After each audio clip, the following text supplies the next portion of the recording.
To all of you. विद्यार्थी मित्रांनो, आपला जो चॅप्टर चालू होता एसी सर्किट, या चॅप्टरचा आपण एक काल टॉपिक टीच केला होता LCR series LCR resonant circuit. काल सिरीज होतं, आज फक्त पॅरालेल आहे. ओके, बट तुम्हाला आठवत असणार एक टॉपिक जो मी तुम्हाला शिकवला होता तो आपला कॅन्सल झाला होता. बट मी तुम्हाला सांगितलं होतं त्याच टॉपिक मध्ये का जर आपला इंडक्टन्स असला तर करंट हा लॅग होत असतो π/2 नी, आणि जर आपला कॅपॅसिटन्स असला तर आपला तोच करंट हा लीड होत असतो π/2 नी. आठवते हा कन्सेप्ट? मी त्या दिवशी तुम्हाला सांगितला होता. तो टॉपिक रिमूव्ह झाला आहे पण तो व्हिडिओ पण आपला रेकॉर्ड झाला असणारच. इंडक्टिव्ह सर्किट असलं तर करंट हा लॅग होत असतो π/2 नी, आणि कॅपॅसिटिव्ह सर्किट असलं आणि त्या कॅपॅसिटर मधून जर आपला करंट फ्लो झाला तर जो आपला करंट असतो तो लीड होत असतो π/2 नी. सेम याच कन्सेप्टचा यूज करून आज आपल्याला डेरिव्हेशन सॉल्व्ह करायचं आहे. काल होतं सिरीज एलसीआर रेझोनंट सर्किट, आज आहे parallel resonant circuit. Write down the question. What is parallel resonant circuit?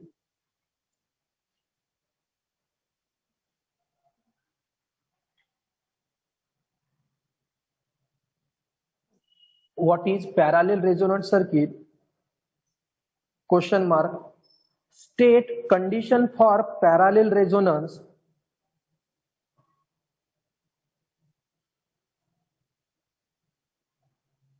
State condition for parallel resonance. Full stop. Obtain an expression for resonant frequency.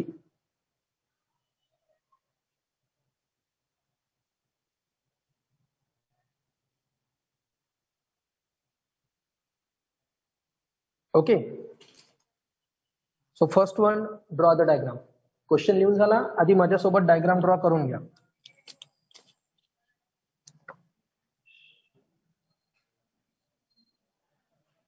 Inductance capacitance च्या parallel कॉम्बिनेशनला आपला source E = E0 sin omega T. Inductance capacitance I current दोन part मध्ये divide, एक IL आणि एक IC. Draw the diagram. विद्यार्थी मित्रांनो, या डायग्राम मध्ये आपल्याला काय दिसत आहे का हा इंडक्टर आणि हा कॅपॅसिटर. इंडक्टर आणि कॅपॅसिटर यांचं पॅरालेल कॉम्बिनेशन, इंडक्टर कॅपॅसिटरचं पॅरालेल कॉम्बिनेशन आपण कोणाला कनेक्टेड केलं आहे? अल्टरनेटिंग सोर्सला. कोणाला कनेक्टेड केलं आहे आपण? अल्टरनेटिंग सोर्सला. यालाच म्हणतो आपण पॅरालेल रेझोनंट सर्किट. मग पॅरालेल रेझोनंट सर्किटची डेफिनेशन काय येणार? A parallel resonant circuit is a circuit. A parallel resonant circuit is a circuit in which the parallel combination of inductance and capacitance. कोणाकोणाचं parallel combination? Inductance and capacitance is connected to the alternating EMF. It's connected to the alternating EMF E = E0 sin omega t. Simple definition आहे. Parallel resonant म्हणजेच काय? जे parallel combination राहणार inductance आणि कॅपॅसिटन्सचं parallel combination, हे आपण alternating सोर्सला काय करतो? कनेक्टेड. त्यालाच म्हणतो आपण parallel resonant circuit. Write down. A parallel resonant circuit is a circuit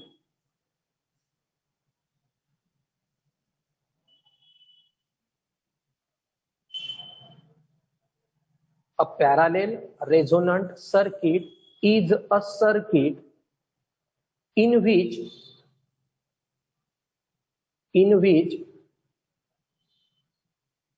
the parallel combination of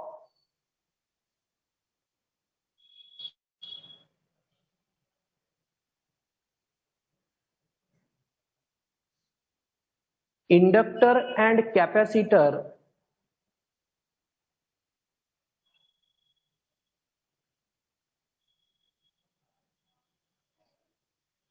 are connected to the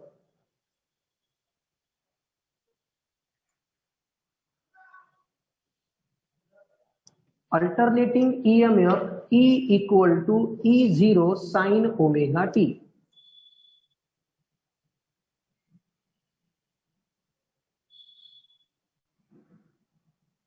E equal to E0 sin omega t. हे झालं विद्यार्थी मित्रांनो आपलं पॅरालेल रेझोनंट सर्किट. ओके, आता explanation एकदम simple आहे, लक्ष द्या. Due to this alternating source the current I is start to flow. या अल्टरनेटिंग सोर्स मुळे current I is start to flow through the circuit.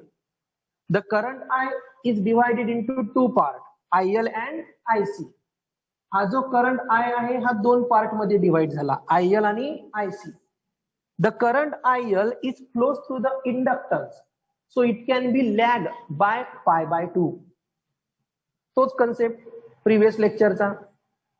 IL हा कशामधून फ्लो होतो? इंडक्टन्स मधून फ्लो होतो, म्हणून तो लॅग होणार by phase angle pi by 2. IC current हा कॅपॅसिटर मधून फ्लो होतो, म्हणून तो लीड होणार by phase angle pi by 2. मग कॅपॅसिटर मधून फ्लो होणारा करंट लीड का बरं होतो? बिकॉज कॅपॅसिटरची प्रॉपर्टी आहे इट स्टोर द चार्ज. तो चार्जला काय करतो? स्टोर करतो, म्हणून तिथला करंट हा इन्क्रीज होत असतो. ओके, अल्टरनेटिंग सोर्स कनेक्ट केल्याबरोबर करंट I फ्लो झाला. करंट I दोन पार्ट मध्ये डिवाइड झाला, IL आणि IC. IL इंडक्टन्स मधून फ्लो होतो म्हणून तो लॅग होतो, IC कॅपॅसिटर मधून फ्लो होतो म्हणून तो लीड होतो. Write down. Due to the alternating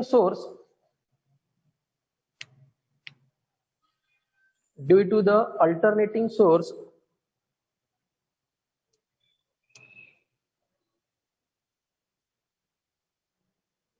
the current I is start to flow through the circuit.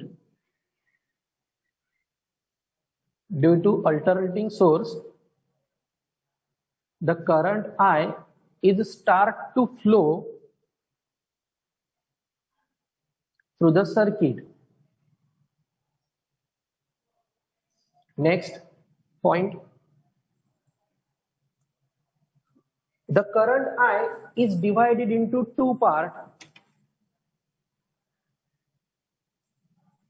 The current I is divided into two parts, that is IL and IC. That is IL and IC. Next point, the current IL is flows through the inductor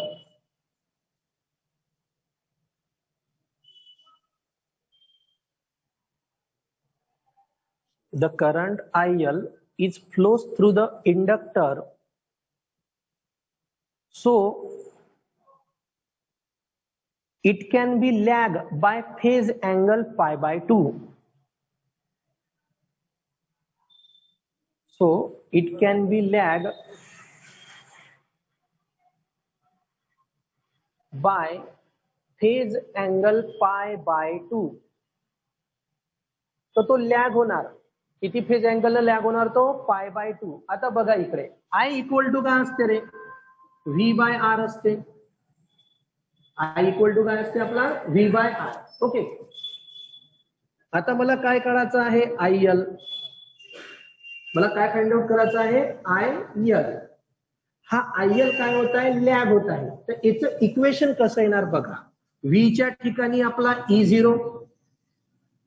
E0 म्हणजे पण voltages होते. R च्या ठिकाणी काय येणार? XL. XL का बरं आला? कारण जर तुम्हाला L गिवन आहे तर L म्हणजे 2 पाय FL. L गिवन आहे तर मी काय फाइंड आउट करू शकतो? XL. And XL is equivalent to R आहे. R म्हणजे रेजिस्टन्स, XL म्हणजे इंडक्टिव्ह रिॲक्टन्स. जर तुम्हाला L गिवन आहे तर आपण काय फाइंड आउट करू? XL. ओके, मोबाईल एकदम स्टॉप होऊन ज्याप्रमाणे I equal to V by R राहते, आपण IL फाइंड आउट करत आहोत, तर E0 अपॉन काय येणार आपला XL.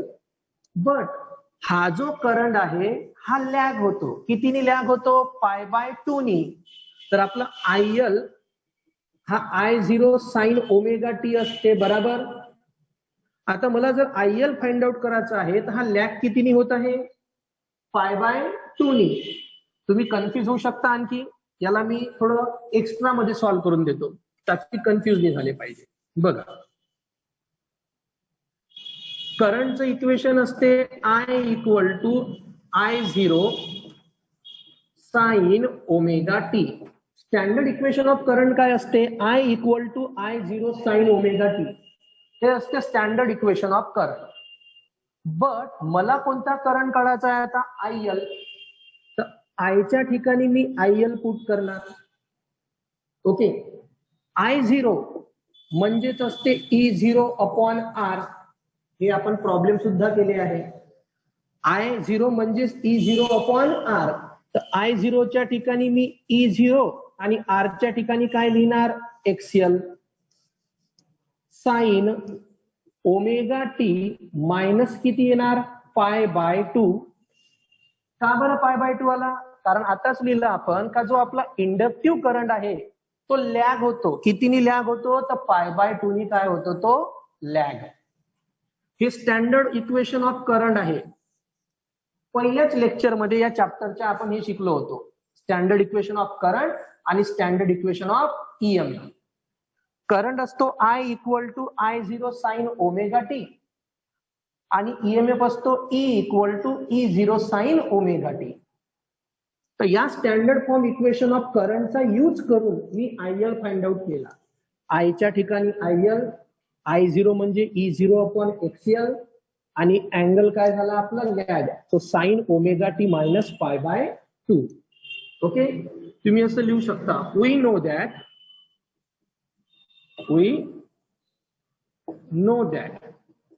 I equal to I0 sin omega t. Hence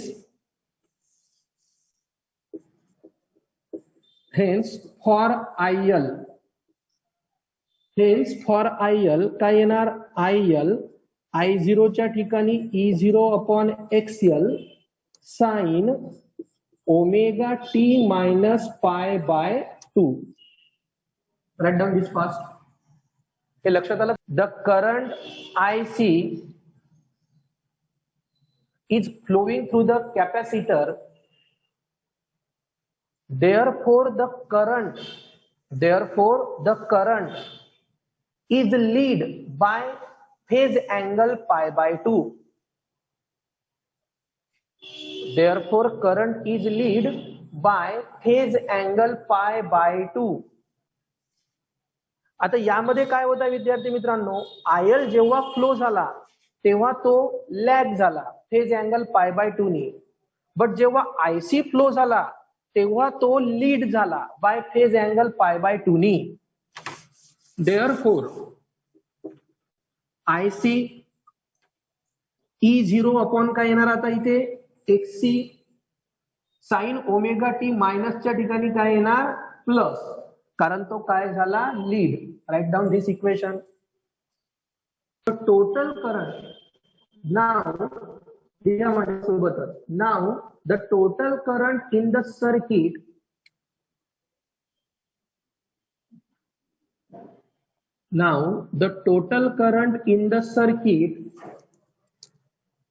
is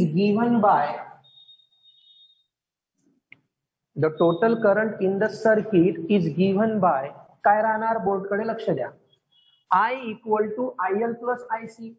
कारण I हा 2 करंट मध्ये डिवाइड झाला होता, म्हणून I इक्वल टू काय राहणार? IL plus IC. आता आपण व्हॅल्यू पुटअप करू. I as it is.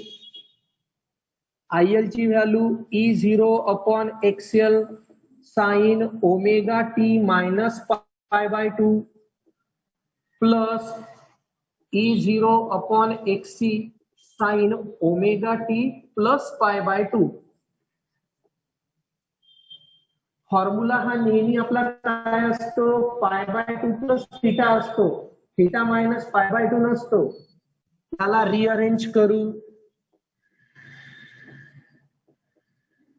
Rearrange जर आपण केलं तर मायनस साइन बाहेर येणार, sine π/2 minus omega t. Rearrange केलं प्लस E0/xc साइन, याला रिअरेंज केलं तरी साइनचा काही इफेक्ट होणार नाही, कारण दोन्ही पण प्लसच होते. इथं याला प्लस केलं आणि याला मायनस केलं म्हणून साइन मायनस मी बाहेर काढले. I equal to minus E0/xl sine π/2 minus theta cos theta, sine π/2 minus theta cos theta plus E0/xc same sine π/2 plus theta cos theta. आता विद्यार्थी मित्रांनो, यामध्ये कॉमन काय निघते ते बघा. E0 कॉस ओमेगा टी काय निघते आपलं कॉमन. काय कॉमन निघत आहे? E0 cos omega T.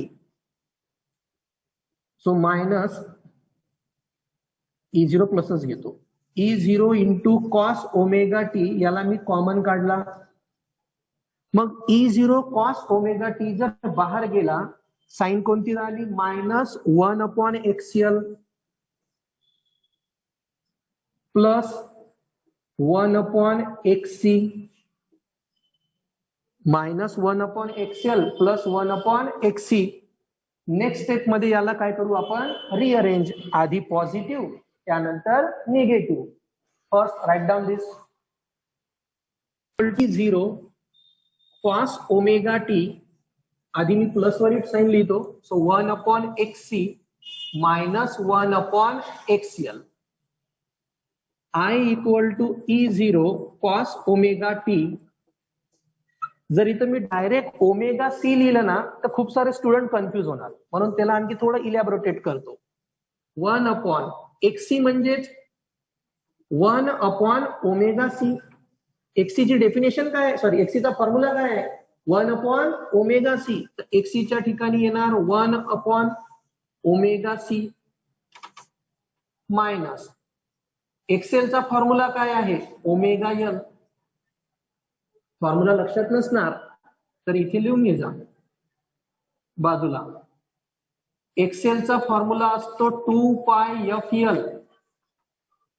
मागच्याच डेरिव्हेशन मध्ये लिहून दिला होता. एक्सेल 2πfl, 2πf म्हणजे ओमेगा, आणि xc चा फॉर्म्युला असतो आपला 1/2πfc. 2πf म्हणजे ओमेगा. तर xc म्हणजे 1/ओमेगा-सी आणि एक्सेल म्हणजे काय होणार? फक्त omega L.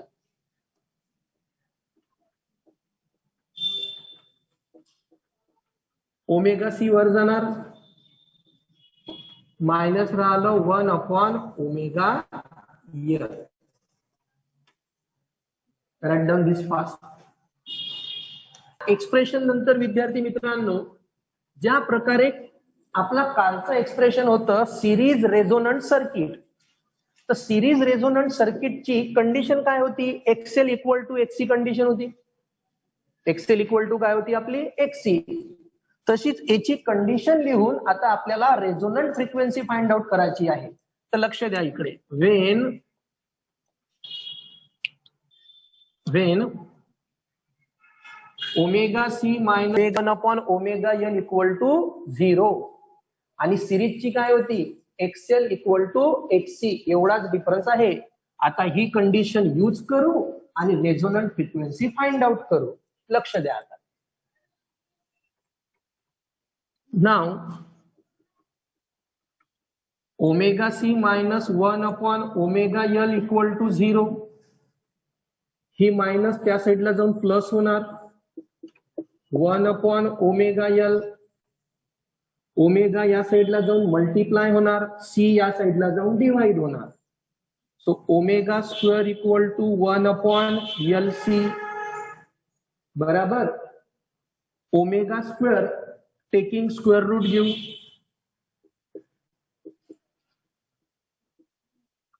Taking square root आता जर मी स्क्वेअर रूट घेतला तर ओमेगा स्क्वेअरचा काय येणार, फक्त ओमेगा, आणि हे कशामध्ये प्लेस होणार, अंडर रूट मध्ये,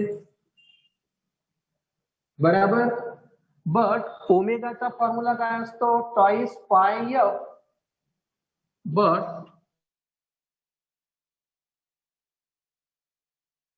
काय करायचं आहे, रेझोनंट फ्रिक्वेन्सी टॉइस पाय या साईडला जाऊन काय होणार, डिव्हाइड, आणि जे आपली फ्रिक्वेन्सी भेटणार तीच काय राहणार, रेझोनंट फ्रिक्वेन्सी. तिला फक्त डिनोट एफ आर नी करावं लागणार.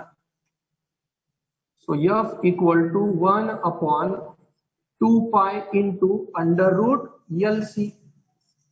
हेन्स याला फक्त कशाने डिनोट करू आपण, F R. F R equal to 1/2 pi into under root L C.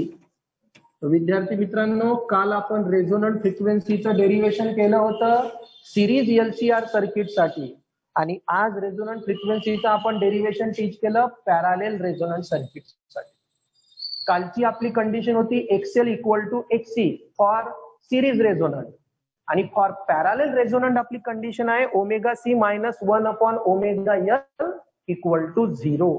MCQs मध्ये विचारला जाऊ शकते, चांगल्या प्रकारे लक्षात ठेवायचं.